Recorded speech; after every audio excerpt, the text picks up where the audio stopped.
don't know about walkouts. You know, a number have said they're going to stay no matter what. That's been said before. But this, in a way, this reading has a similar impact to the walkouts in that it runs down the clock. We have to adjourn not later than, I think it's June 30th, and I can't remember the exact day. And so legislation, will start to die if we can't process it more. So that is my happy-faced report about the environment here.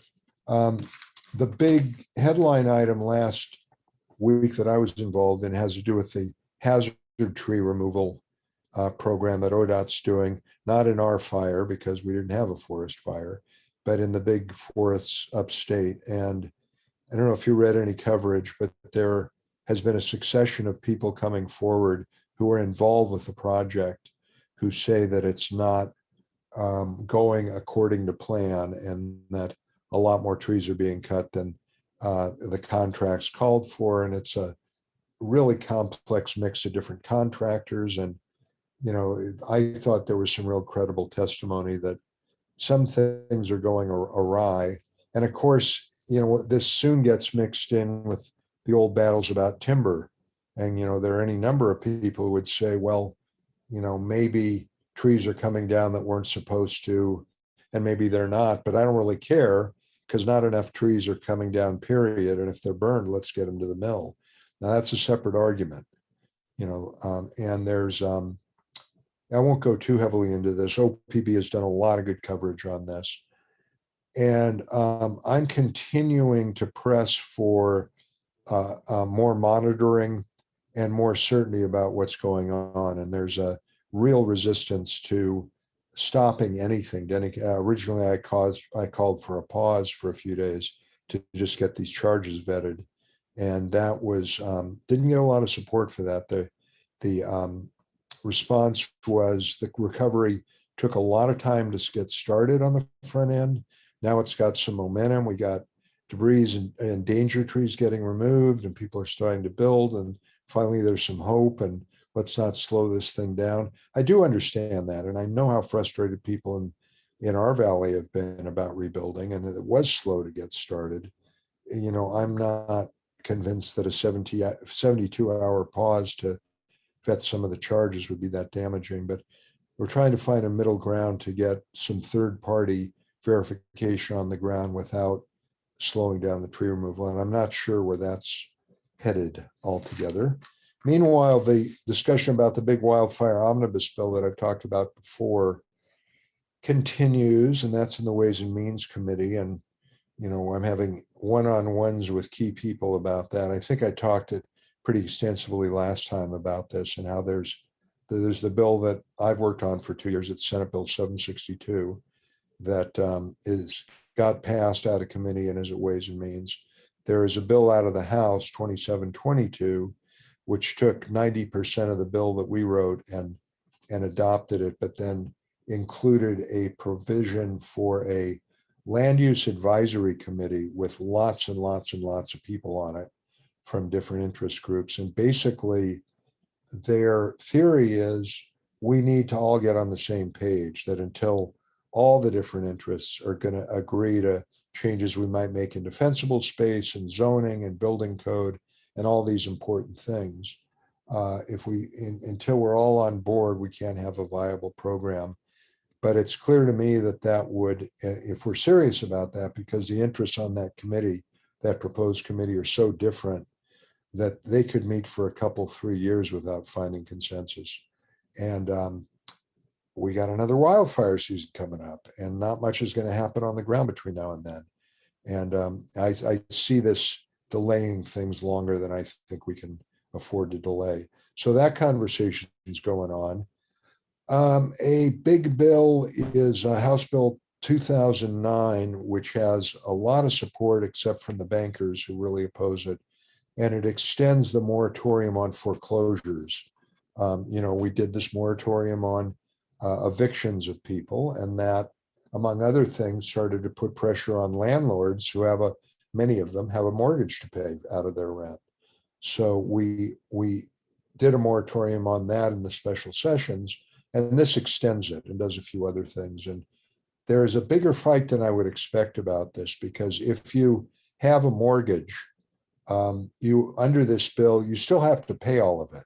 You have a moratorium, and interest, if you're not paying anything during the moratorium, your interest on the loan accrues, and whatever payments you miss and the interest get tacked onto the end of your loan. So the bankers have their loans secured by property, and they're not going to lose anything. And this is different from the issue with the eviction moratorium, where we weren't in a position to say to landlords, you for sure are going to get your money eventually. But still, it seems to be difficult, and I'm not exactly sure how that's going to go out. So let me talk about Senate Bill 554. That is the gun bill. We passed it in the Senate 3 weeks ago, 4 weeks ago, and it only dealt with a banning of firearms in the Capitol and in state buildings, and then an option for local governments and school districts to make the decision themselves. Basically, it reversed a preemption in the mid-90s. Before the mid-90s, local governments could make whatever gun safety regulations they wanted. In the mid-90s, the legislature passed a bill to prevent local governments from doing that. So this bill would kind of reverse that. But the only place where it would actually ban the carrying of handguns was state buildings and the state capitol. That went over to the House, and it changed. A couple things happened. One is, and the big concern about it, which I understood, was from concealed handgun license holders. And we've got, I want to say 300,000 of them in the state, a lot, something like that. And their complaint, and I understood it, was that we are certified good guys. If you have a CHL permit, you've been thoroughly background checked, and you are trained in how to use a firearm. And, kind of the only answer to a bad guy with a gun is a good guy with a gun. And you are criminalizing us, and you are making more dangerous places if bad guys know you have gun-free zones. Well, the first version of that did that in the Capitol and state buildings, and it's really a pretty straight response to the kind of, I'm going to say, intimidation that's been happening with open firearms in the Capitol, which is legal to do if you have a concealed handgun license. So it went over to the House, and there was another bill brewing over there about what's so-called safe storage. And that bill went through changes, and it got combined into 554. And what that bill does, and there is a lot of misunderstanding about that. There's people believe that if they are maybe violating that law if they ever have their gun not on them and not locked up in some safe storage or with a trigger lock. And that's not the case. Though this in its current form, the safe storage says a gun has to be in your control, and that's defined as you're the one who can get to it first. So I understand people feel like this is invasive in their homes, but the complaints about how am I going to be able to protect myself at night if my gun's in a safe instead of handy by my bedside, that doesn't apply here. Your gun on your bedside is fine. You could be in violation if you have a gun out and other people can get to it before you do. And that has to do with concerns about what happens to those guns later. So you don't have to lock it up, but you have to be in control of it. You have to be closer to it than other people. So that bill got combined into the original 554, and that's come over here for concurrence. And if we vote to concur with what the House has done, it will become law. So my feeling is I understand the concern. I've gotten a lot of concerns. They've just about all been form letters, but not every single one from the district about it. I've had a lot of conversations with people who support it or who would want stronger measures. We have, as you probably know, a really mixed district when it comes to these kinds of issues. I do get a lot of mail in opposition from people who have been told that it's much more severe than it actually is. And the new parts, I should mention, the new parts when it comes to local governments in the current form, the ban only applies to the state capitol, not to other state buildings. And this was a compromise. And local governments will not have the option to ban weapons in their public buildings, but schools will. School districts, community colleges, universities, their governing boards can choose to have gun-free campuses under the current bill. So that all happens tomorrow. There is a bill that I am strongly supportive of that we heard in housing today. It's House Bill 2364, and it allows a certain period of. It says that if someone is selling a mobile home park, they have to give a notice and provide a certain period of time. Altogether, it's under a month, to allow tenants to see if they can organize and find the financing to buy it to own cooperatively mobile home parks. And I think, some of you are well aware of the problem that's developed with mobile home parks, that really these are captive consumers in that, especially if it's older homes, it's not affordable to move one of these units. So there you are, you own your unit, you don't own the ground.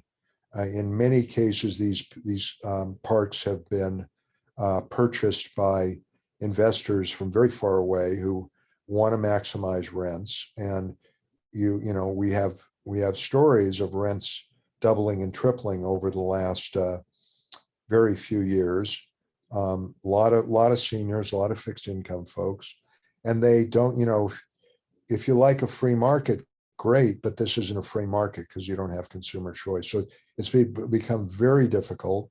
We do have some rent caps over the last year that has slowed that down some, but I'm really interested in seeing ways in which more of these parks can be owned by the people who live in them, the dirt too.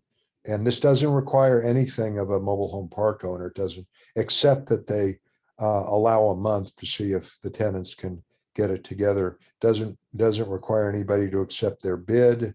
Doesn't give them first right of refusal. It just gives a window where people can try to do that. I just mentioned that in part because we voted on it today.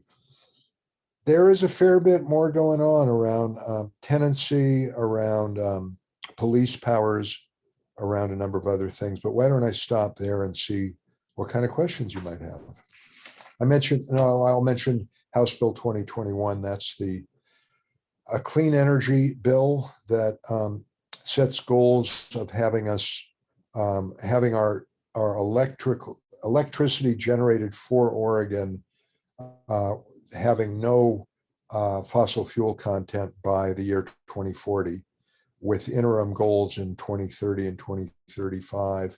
And this is our version of climate legislation this year that we thought would have a much smoother ride than the really controversial bills of the last 2 years, in part because it doesn't deal with all three main sectors, which are transportation fuels, industrial emissions, smokestacks, and electricity generation.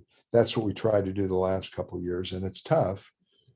This is only the electric generation sector, and they're already on the path, partly because of earlier Oregon legislation, and partly because the cost of power, relative cost of oil and coal to other fuels, and the reducing costs of renewable energy. So we thought that we might get more consensus this year, more bipartisan agreement. We haven't, nor do we get walkouts. We don't have the fury we've had the last couple of years, but I believe some kind of bill will come out, and I don't believe it will increase costs for Oregonians.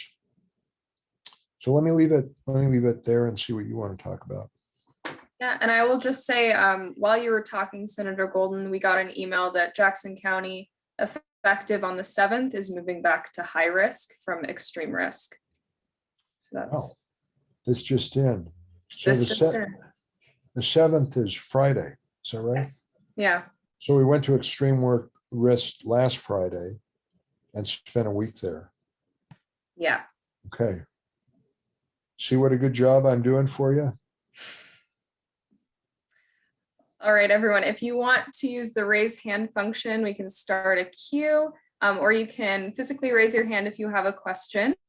I see that Karen has a question. Karen, if you'd like to unmute yourself and ask your question, you can go ahead. Okay, hi. So this is Karen Caldwell. I was intrigued by the idea that senators and representatives have millions of dollars to spend in their districts. So I'm wondering, for you, what are you thinking of as priorities for spending your $4 million? You're quite right about that. This is unheard of. This is definitely a bold experiment. And it was at the Republicans' request. I guess they felt like they were going to get boxed out in the normal Ways and Means process. I have to say, and I see former Senator DeBoer on the line, that doesn't fit my observation of what's happened my 2 years here. But at any rate, there was a feeling that the decision was to give, this is out of ARPA funds, the federal funds. After other expenditures, there's $780 million left for not designated out of the federal ARPA funds that have not gotten here. This is the Biden package. And the decision was made to spend 240,000 of that, million, 240 million, $8 million each in each of the 30 Senate districts. And every senator has an allocation of $4 million, and every House member has an allocation of $2 million. So that adds to 8 million per Senate district.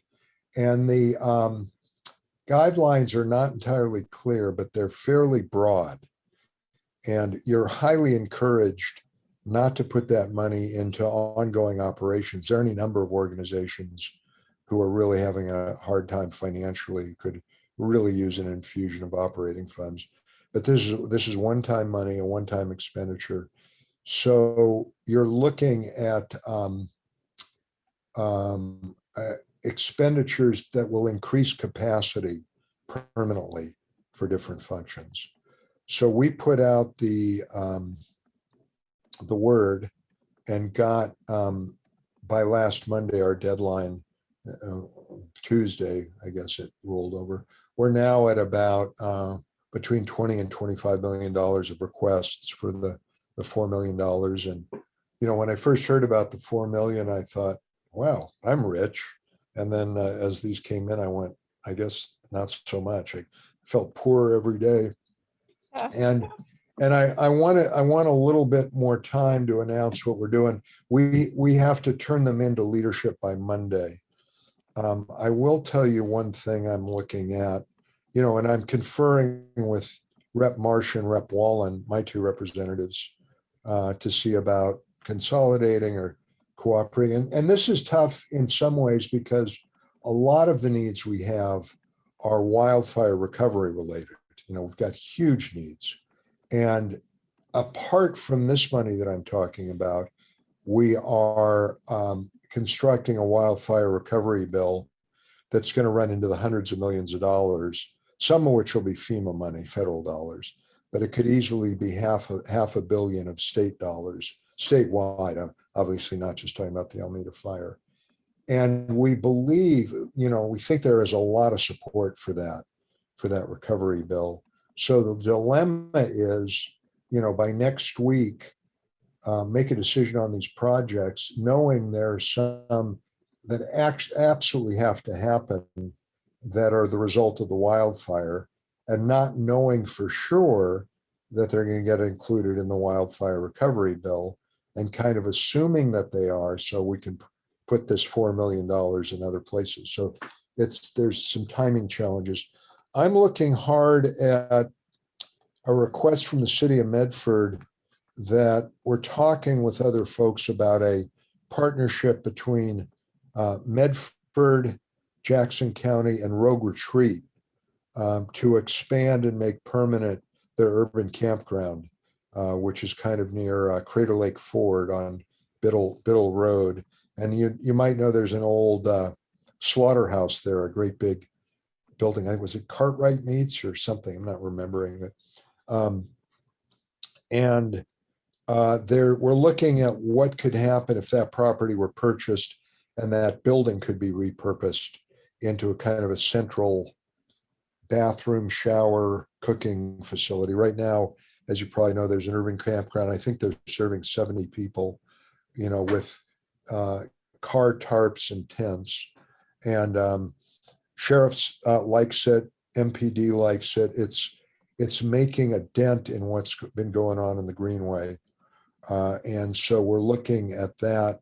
That could end up being a lion's share of the money. And the other thing is a cooperative project that involves the Family Nurturing Center and Rogue Community Health and a couple other providers to kind of an integrated building upgrades, again, capacity building that would really increase their capacity for helping families. There were other really important asks that I'm just not going to be able to do, but that gives you some idea. Thank you. Thank you, Karen. Does anyone else have a question? You can use the raise hand function. We have one from Alan DeBoer. Yeah, you can go ahead and unmute yourself. Thank you, Senator. Will this replace what we refer to as a Christmas tree bill at the end of session? No, there will be a Christmas tree bill, but it will be smaller. What we've got that we've never had before is this big shot of federal funds. So this 780 million that I talked about minus 240 takes you to what, 540 and $540 million. This is after the co-chairs have decided to put $500 million into reserve. So I don't quite know what's the thinking is on that 540 million. I think, there's a real effort to make sure the K through 12 budget is whole. A lot of energy for more mental health services. That 540 kind of assumes current service level. And then you're going to draw down on that to enhance some current spending. But I would expect a Christmas tree bill that may not be as large as it usually is. Christmas tree bill is the bill at the very end of the session with ornaments on it, where people put in their requests and there's a kind of a tug of war to see what happens. On the last one, as an example, Kid Time in Medford at the Carnegie Building got a $2 million allocation. Those are the kinds of things from around the state that go into that bill. And on that Christmas tree bill, the Butte Creek Mill, keep that in the back of your mind. They're about $1.3 million short in it, and it's pretty historic building, and a lot of people have done on it. So pretty good economic generator in Eagle Point, isn't it? Yeah, well, it's such a historic thing, and yeah, unfortunate it burned down, and we've got the water rights, I think, pretty much handled.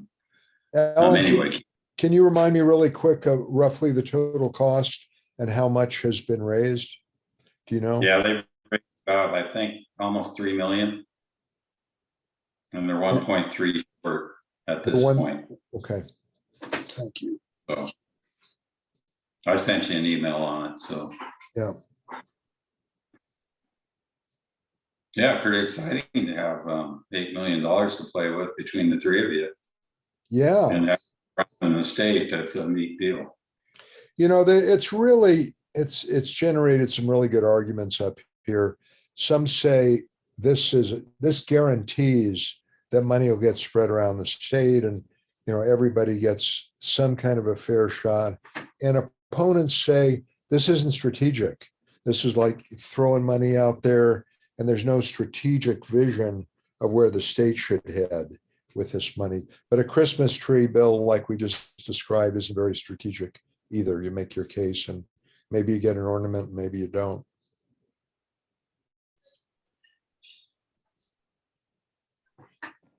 Does anyone else have some questions? Again, you can either use the raise hand function, you can physically raise your hand.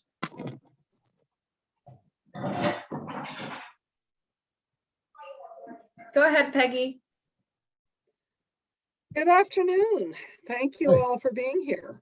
So can you tell us some more about what's happening now that Senate Bill 762, the omnibus wildfire bill, has left your hands, sort of? Where are we with the wildfire issue? So, I mentioned that there are two competing bills in Ways and Means that are largely the same, but not completely. One big factor is, to be frank with you, the kind of the bad press and the difficult times at the Department of Forestry. And this effort invests a lot more resources and to some degree authority in the Department of Forestry. And some of the Ways and Means leaders have about had it with the Department of Forestry. So one of the things we did today, there's a very central piece of this, a critical piece that is a wildfire risk map of the entire state. The whole state will be mapped according to the level of wildfire risk. And it's going to be a pretty interesting tool. People eventually will be able to call up a certain property and find developers, builders, homeowners, and find out its situation with regard to wildfire risk. And the codes, building codes, requirements for, how you maintain the brush at your home, that's all driven by this map. If you're not in a high risk or extreme risk zone, nothing's going to change for you. So this is a highly technical process, and it's been going on for years. And ODF is in charge of it. And so, this may be more than you asked to know, but we actually had a conversation today with Oregon State University, their College of Forestry. And OSU also has, I think, a very big advantage of their extension program and the kind of roots they have in every community. And local expertise, I think a high level of local trust. So we really want OSU involved. So we're looking to relieve ODF of some of its responsibilities and involve OSU more. And really, as I think I said a little bit ago, there are a couple of issues, but the big one is how fast are we going to get on the ground with this?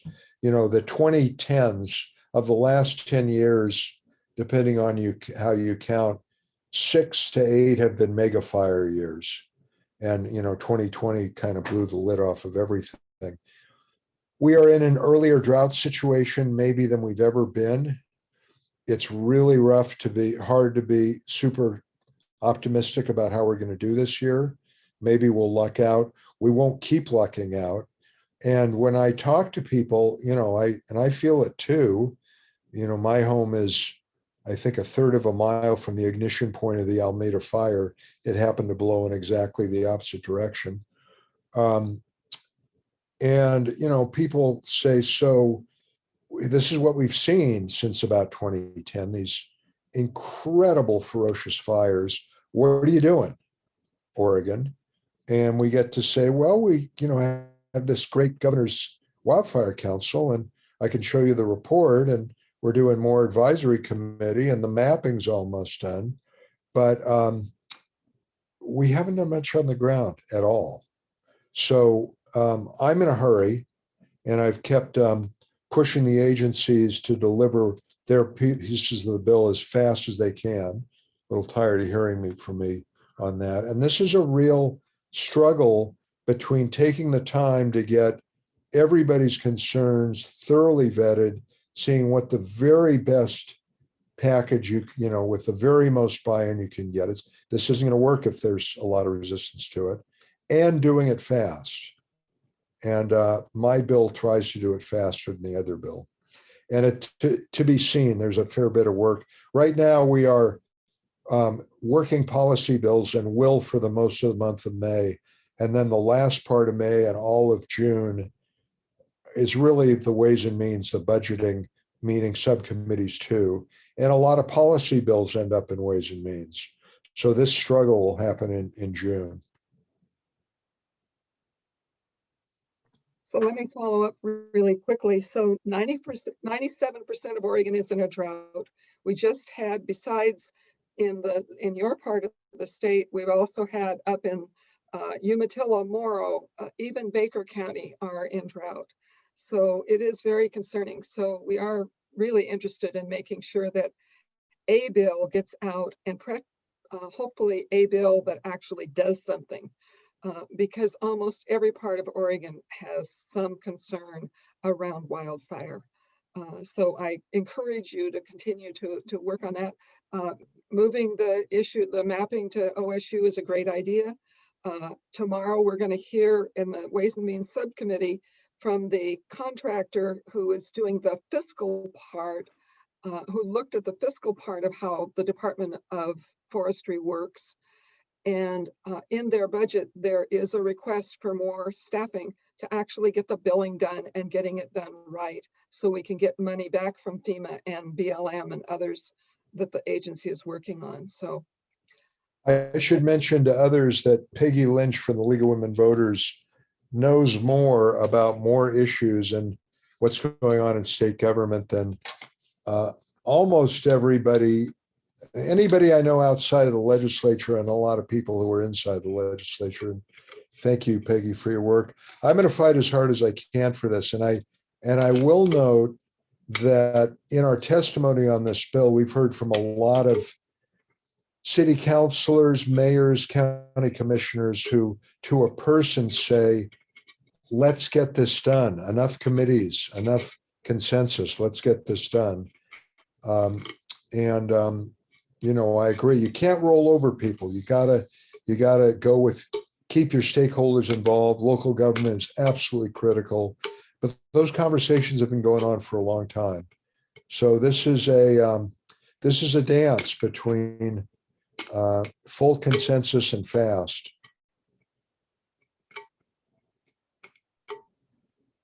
Great. If anyone has a question, you can raise your hand, use the raise hand function. And if you prefer to not turn on your video and do not have the raise hand function, you can let Andrew know through the chat that you have a question, and I can call on you. Can I ask a question? Go ahead. Of Suzanne Messer from the Medford School Board. That's how I thought you were going to say hi. Hi. Well, I want to know how school's going, and if you are fully present, or what's going on. Medford School District is 5 days a week, full day school, and track and cross country. Cross country just finished. Track is currently going. Yeah, I'm more interested in making sure we get the funding for next year fully funded. Any restrictions compared to before pre-COVID right now? You still have to wear a mask. They can do 3 feet separation in a classroom. It's 6 feet still at lunch. We'll have to see what the new metric change does to our graduation ceremonies, because we're hoping to do them at Spiegelberg in groups, 3 groups for each high school on June 5th. That way the students can actually bring 8 to 10 family members per student to the graduation, which is huge because normally you can't fit them all in the gym. So that's kind of a cool thing. Great. So we're trying to work through all the end of the year processes, get the kids going into schools. Tomorrow is the senior award night for what kids picked what college at North, and South did theirs on Monday. So you're not doing shifts. It's all your kids are back in. Yes, sir. Do people have the option of staying at home and going remote? Yes, because we brought up to speed the Medford Online Academy last August. The students, there are quite a few. We gave them 6 weeks between February and March to transition from the hybrid program and the online schooling through the Zoom and calls to the Medford Online program for this quarter if they wished as the family. And so we give families that option. That way they do what's best for what their family needs. Good work. We got a great superintendent and staff. That's all I can say. Yeah. Yeah, let me put my little, let me do my little applause. There we go. Yeah. It's been quite the challenging year, so I'll be happy to get back to something different next year. So that's And you're doing an enriched summer session, right? yes, we're doing 4 2-week sessions for students. We're calling it the summer experience. It's not necessarily just for credit retrieval. It's also to keep kids used to coming back to school. So it's not just going to be all, pamphlets and checkout. It's actually be hands-on science projects, hands-on learning to cook, hands-on come do carpentry. So we're looking at a lot more of that intricate learning where you're doing math but not realizing it because you're building puzzles and building bridges and trying to make it not where you're not sitting doing textbook stuff all day long. Medford Online Academy will also have credit retrieval classes, things like that. And then the last session is for incoming freshmen for North and South. That'll get them into the high schools in groups and get them walking around and getting used to campus and looking at their programs for the classes they're signing up for the next 4 years for their pathway. Well, good work. Do we ever want not to backslide from that? No, we don't. And it's a tough, we've had a crazy year, and they started working the summer program in February, trying to get some sort of summer experience to keep the kids with them coming back so we don't lose all of that. But there's families that don't have to come in at all if they don't wish to. We're trying to make it a volunteer, and we've gotten a lot of teachers, a lot of community, a lot of substitutes willing to come in for the summer, get paid for that time. A lot of graduating students from Oregon State or SOU in their teaching program coming in for the summer to get that hands-on experience with students. Mhm. Yeah, that I'm excited about. I'll mention one other thing that's kind of going on. It's not front burner because it's a budget thing, but it's a movement to pass what's called the People's Budget. And it's out of a group called the Fair Shot Agenda, which is a coalition of different groups. I'm mentioning this because I see a number of kind of social activists on the call. And it is a package of measures that, both try to get a baseline for everyone in terms of, or as close to everyone as possible in terms of housing and mental health, and looking at issues around systemic issues around disadvantaged communities. You could Google People's Budget Oregon if you want to find out more about it.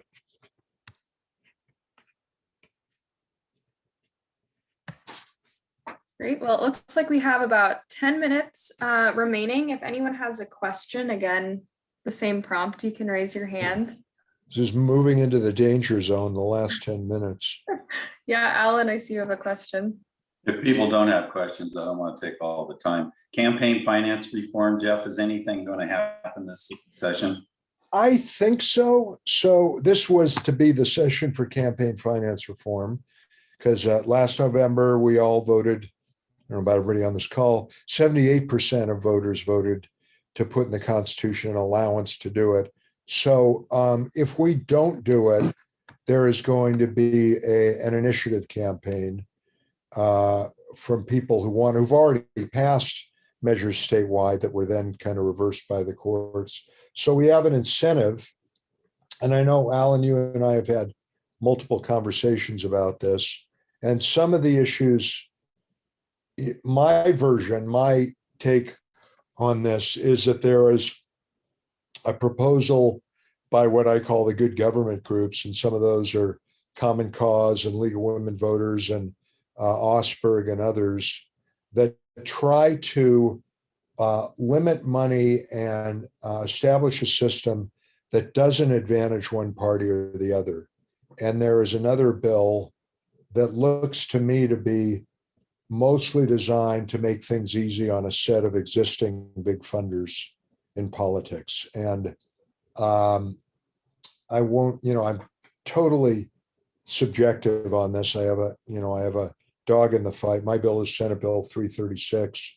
And then one of the arguments, one of the ways that Alan and I differ, maybe the main way on this, is that my bill and all the bills in contention allow small donor committees, and it allows people to form a fairly simple committee that have limits on how much can be donated to it. Mostly, usually it's $200. You can put $200 in this committee, and then there's a disagreement among bills about how much that committee can then give to a candidate. The other bills say it's unlimited. A small donor committee can give as much as they want, which to my way of thinking doesn't improve a whole lot on the problems we have now. And my bill has limits in what a small donor committee can do. Alan, I think your point, don't let me put words in your mouth, but your view is that there shouldn't be aggregation of money and there should only be one limit, no matter what you are, person, cat, dog, corporation, whatever the limit is the limit. I don't agree with that, because the limit in my bill that you could give a legislative candidate for either a primary or general is $750. So, and for statewide office like governor, the limit would be $2,000.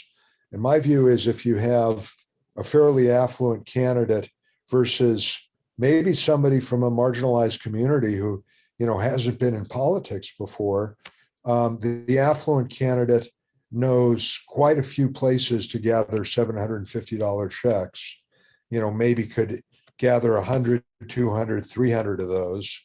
And the candidate from a community that doesn't have that kind of affluence, maybe you'll find 3 or 4 or 5 $750 checks.